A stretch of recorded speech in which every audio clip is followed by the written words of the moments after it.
Hola, te saluda Albert Redondo. Este video lo estoy haciendo ya que fui sorprendido la semana pasada, antes de que iniciáramos las sesiones del Congreso Nacional, con que salió en los medios de comunicación un proyecto de ley que yo presenté por primera vez para el pueblo hondureño en el año 2016, justamente en el mes de julio del 2016. Y como no fue aprobado, lo volví a presentar en el mes de marzo del año pasado, del 2018. Estaba buscando aquí en mis archivos y encontré el folder de todo lo que nosotros anotábamos o prometíamos en campaña cuando estábamos en formación del Partido Anticorrupción.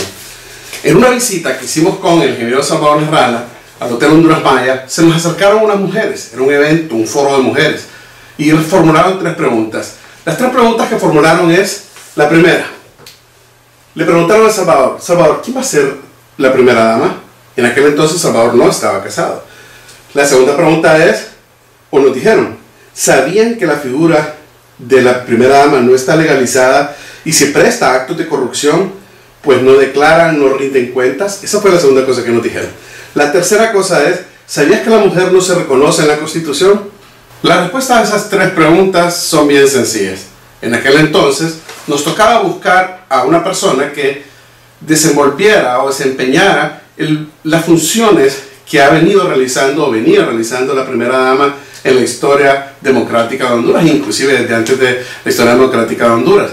Siempre ha habido una mujer, siempre ha sido una mujer la que ha visto toda la parte social del país. Y eso, en mi opinión muy particular, es positivo, es bueno. Entonces, se dijo en ese momento que íbamos a buscar a alguien que pudiera desempeñar esa figura. Más adelante yo les voy a explicar por qué el proyecto de ley, cómo se redactó y cómo se le da respuesta a esas preguntas que nos dijeron acá y cómo evitar que se haga corrupción con la creación del despacho de la primera dama. Luego también voy a mostrarles a ustedes las publicaciones antes de esto y les voy a mostrar cuál fue la razón que me hace a mí hacer este video. Vamos a comenzar por mostrarles lo siguiente. Aquí les voy a mostrar a ustedes cómo se publicó en el mes, miren, aquí están viendo ustedes en pantalla en este momento, el 25 de julio del año 2016 se presenta por primera vez este proyecto. Si ustedes lo ven, es el 25 de julio del año 2016. ¿Lo ven? Muy bien. Ahora que se presentó el 25 de julio del año 2016, veamos este. Aquí está este otro. Este proyecto, si ustedes lo ven, se presenta nuevamente el 6 de marzo del año 2018, es decir, el año pasado. Como no fue aprobado y no fue dictaminado, ni siquiera lo revisaron en el primer periodo legislativo en el cual nosotros estuvimos, lo presentamos nuevamente. Son varios proyectos que vamos a volver a presentar, que fueron engavetados, porque a la oposición todo le engavetan. Esa es la razón por la cual se vuelve a presentar el año pasado. Ahora bien, este es el video que salió, que me llamó la atención y me sorprendió. Otorgue rango constitucional al despacho de la primera dama mediante la reforma al artículo 235 de la Constitución de la República. Los dos proyectos de decreto ya están en manos de una comisión de dictamen, quien avanza en el análisis previo a presentarlos a discusión ante los diputados en la Cámara. En el 2016, Luis Redondo presentó por primera vez los dos decretos, pero en aquel momento no fueron aprobados, por lo que en la actual legislatura decidió volver a presentarlos. Una iniciativa de ley del diputado de oposición por el Pino, Luis Redondo, orientado a dar rango constitucional a la figura de la primera dama y hacer de ese despacho una Secretaría de Estado. Dice que para controlar mejor el uso de fondos, recursos en general. Todo esto ha generado fuertes cuestionamientos en sectores sociales al indicar que esa iniciativa responde a un blindaje de la corrupción, porque de concretarse ahora, las primeras damas que resulten salpicadas en hechos de corrupción no irán al juzgado anticorrupción, sino ante un juez natural de la Corte, donde las élites políticas tienen mayor control, según los analistas. El diputado proyectista Luis Redondo dijo que su intención es crear el despacho de la primera dama para evitar más actos de corrupción con fondos públicos. Y al crear esta dependencia se va a evitar que se preste a actos de corrupción con esas fundaciones, esas cosas que se crean, porque van a tener que reportar los gastos que reciban, van a tener que rendir cuentas, van a poder ser auditados, van a tener que obedecer a las leyes de transparencia del Estado. Además, se le dé continuidad a los proyectos sociales que inicien las primeras damas en beneficio de la población y evitar que se pierdan con la llegada de nuevos gobiernos.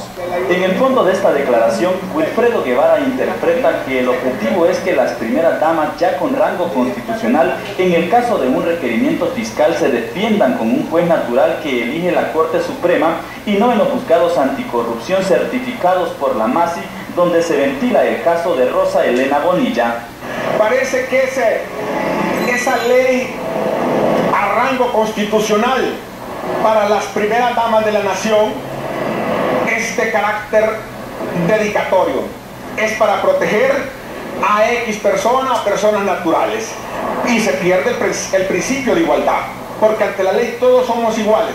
El diputado tiene que dar más explicaciones a la sociedad que pretende con darle rango constitucional a la figura de las primeras damas de la nación, si es para darles inmunidad perpetua. El presidente de la Barra de Abogados Anticorrupción conoce el caso que se desarrolla en los tribunales en materia de corrupción, pero considera que la figura de la primera dama no es garantía de transparencia y rendición de cuentas. Ya hemos tenido ejemplos bastante fuertes, ¿verdad?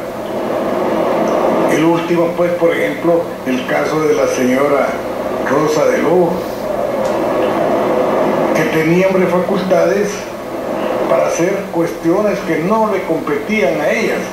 El excomisionado adjunto del CONADE, Neri Velázquez, tiene sus dudas en la intención del diputado de no pretender a futuro blindar a una primera dama. Y eso creo que en la sociedad hondureña está como cansado de que se presenten ante proyectos de ley que vengan a dar un blindaje a cualquier funcionario público, llámese como se llame. El diputado del Pino, Luis Redondo, presentó los dos proyectos de decreto simultáneamente el año anterior.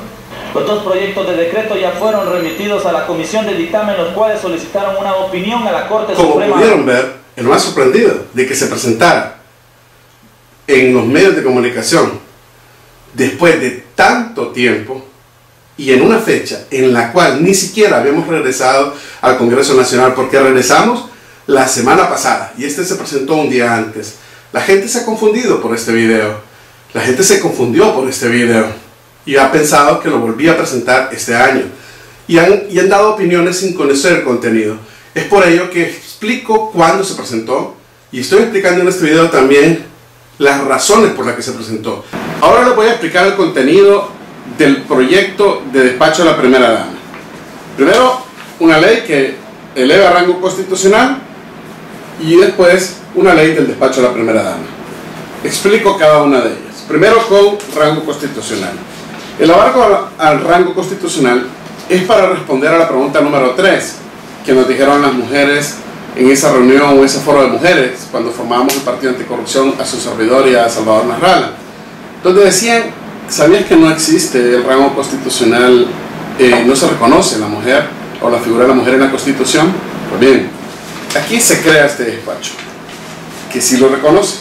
Además de eso, también tiene previsto qué pasaría si un presidente es soltero, como ya ha pasado en Honduras, o como pasaba si Salvador Nasralla era presidente cuando todavía no se había casado, o qué pasaría también si es una mujer el presidente y no un hombre.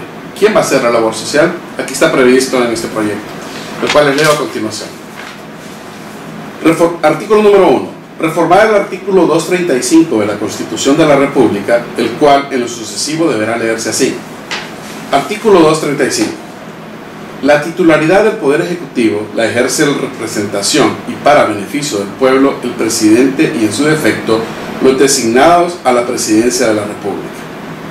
El despacho de la primera dama será una dependencia desconcentrada de la administración pública, dependiente directamente de la presidencia de la República, cuya función es la de apoyar la labor social del Poder Ejecutivo, mediante la coordinación de las diferentes instituciones cuya misión institucional sea la de promover o brindar asistencia social a la población, el cual deberá estar bajo la directa responsabilidad de la esposa del presidente de la República o, en su defecto, por el familiar cercano que éste o ésta designe.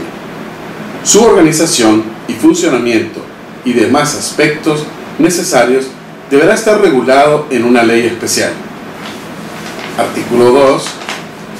El presente decreto entrará en vigencia el día de su publicación en el Diario Oficial La Gaceta y será efectivo una vez que entre en vigencia el correspondiente decreto de ratificación constitucional de conformidad con el artículo 373 de la Constitución de la República.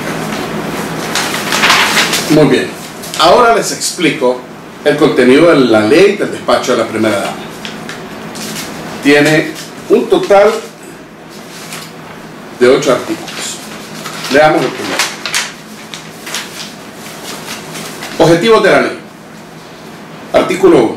Creas el despacho de la primera dama o simplemente el despacho como una dependencia desconcentrada de la administración pública, dependiente directamente de la Presidencia de la República, cuya función es la de apoyar la labor social del Poder Ejecutivo mediante la coordinación de las diferentes instituciones cuya misión institucional sea la de promover o brindar asistencia social a la población. Su duración indefinida y ejerce sus funciones a nivel nacional, ya sea mediante oficinas regionales o relaciones de operación. Su funcionamiento debe estar regulado en el reglamento de esta ley. Artículo 2. Titularidad del despacho. El despacho de la primera dama debe estar bajo la directa responsabilidad de la esposa del presidente de la República, o en su defecto, por el familiar cercano que éste o ésta designe. Artículo 3. Atribuciones del despacho. Son atribuciones del o la del titular del despacho la coordinación de las actividades de atención social del Poder Ejecutivo en consulta y actuaciones coadyuvadas con las demás instituciones públicas. 2. Apoyar las tareas de atención social que emprenda el presidente de la República. 3. Desarrollar programas especiales de atención social a nivel nacional, regional o focalizadamente. 4. Representar al gobierno de la República en las instancias correspondientes y en las entidades homólogas de otros países. 5. Gestionar recursos para la labor social del gobierno de Honduras. 6. Impulsar políticas, programas, proyectos y actuaciones sociales públicas y privadas tendentes a la promoción de los derechos de segmentos poblacionales tales como los de la niñez, la mujer, adulto mayor, personas con discapacidad, migrantes y otras de especial vulnerabilidad. 7. Promover programas, proyectos o actividades concretas en memoria de prevención sobre temas de salud, conflictividad social y educación, entre otros. 8. Coadyuvar en las labores del Sistema Nacional de Emergencias SINAGER. 9. Servidor y facilitador de las labores de veeduría social en los procesos de gestión de recursos y entrega de beneficios sociales a la población. 10. Elaborar anualmente su programa operativo y su respectivo presupuesto, así como rendir cuentas sobre el mismo, tanto conforme a las disposiciones de la Ley Orgánica del Presupuesto, el presupuesto vigente y la Ley del Tribunal Superior de Cuentas. 11. Contratar y administrar los recursos presupuestarios, logísticos y humanos del despacho. 12. Rendir cuentas tanto de conformidad con la ley como con las reglas de la veeduría de las organizaciones de la sociedad civil. 13. Emitir por medio de la Secretaría de Estado del despacho presidencial y 14. Otras por ley o por naturaleza le correspondan. Artículo 4. Cooperación institucional. Las instituciones públicas y privadas deben apoyar activamente la labor del despacho. En el caso de las primeras, este debe implicar brindar los medios de su competencia o a su disposición para que éste cumpla con su cometido. Artículo 5. Recursos. La Secretaría de Estado en el Despacho de Finanzas incluirá anualmente los recursos necesarios para que el despacho pueda cumplir con su cometido. Asimismo, debe habilitar tales fondos mediante trimestres anticipados. Artículo 6. Coordinación. La oficina de la primera dama debe coordinar acciones con las organizaciones no gubernamentales y fundaciones, especialmente aquellas creadas con recursos apartados y gestionados a su instancia, a efectos de eficientar y racionalizar el impacto de la labor gubernamental y no gubernamental al respecto. Artículo 7. Reglamentación. La Secretaría de Estado, en el despacho de la Presidencia, debe emitir un reglamento de la presente ley con base al proyecto que al respecto la remita al despacho, en el término de 15 días después de su entrada en vigencia. Artículo número 8. Vigencia. La presente ley entrará en vigencia después de su publicación en el Oficial de la Gaceta. Esto es los dos proyectos de ley. Es verdad que no existe algo que regule las funciones que ha venido desempeñando la primera dama en el país. Es verdad que hasta el día de hoy no hemos tenido un presidente que sea mujer. Entonces, ¿quién haría las funciones de la labor social? Es verdad que hemos tenido presidentes que no estaban casados y que designaron familiares cercanos. Es verdad que pudimos tener presidentes que no están casados o están viudos, entonces pueden designar esta labor en otra persona. Es verdad también que la institucionalidad del país está tan decadente, con falta de confianza por todos los eventos de inseguridad jurídica que hay, que hoy no se tiene confianza en ninguno de los operadores de justicia. Tanto un juez que pueda juzgar en una instancia a un funcionario público, como un juez que puede juzgar a alguien que no es funcionario público. Ambas institucionalidades o jurisprudencias han cometido actos que han sido fuertemente criticados por la sociedad. Es verdad también que difícilmente se va a acusar a la esposa de un presidente en funciones. Es por eso que yo digo, si en este momento no se confía al momento de escuchar todo lo que he escuchado con respecto a este proyecto de ley, si no se confía en la Corte Suprema de Justicia, porque no todos confiamos en la Corte, por la forma en que se eligió, por el componente político que tiene, entonces, como no se confía en la Corte Suprema de Justicia, es razonable que un medio de comunicación, como el caso de Televicentro, haya hecho un documental de este proyecto, alarmado por las opiniones de algunas personas que han dicho que esto puede suceder y que lo que se busca es blindar o beneficiar, en este caso, a la que ha sido primera dama en el periodo pasado y que ahora hace la figura de la primera dama pese a que su esposo usurpa el poder en Honduras. Es evidente que se tiene desconfianza de ella porque se está queriendo que al hacer este tipo de comentarios y al tener este tipo de dudas. Es por ello que yo digo, cualquiera que tenga algún tipo de acto de corrupción, que lo presente ahora mismo, o lo presente cuando sea, porque una primera dama, sea primera dama, o deje de ser primera dama, siempre va a tener que cumplir con la ley. Yo le voy a apostar a fortalecer la institucionalidad. Un juez tiene que ser bueno, no importa si en esta instancia o en esta instancia, pero como los hechos son diferentes en el país y como la duda está entre todos nosotros, en los próximos días estaré realizando algunas acciones con respecto a estos proyectos. Pero esta es la realidad de por qué fueron presentados.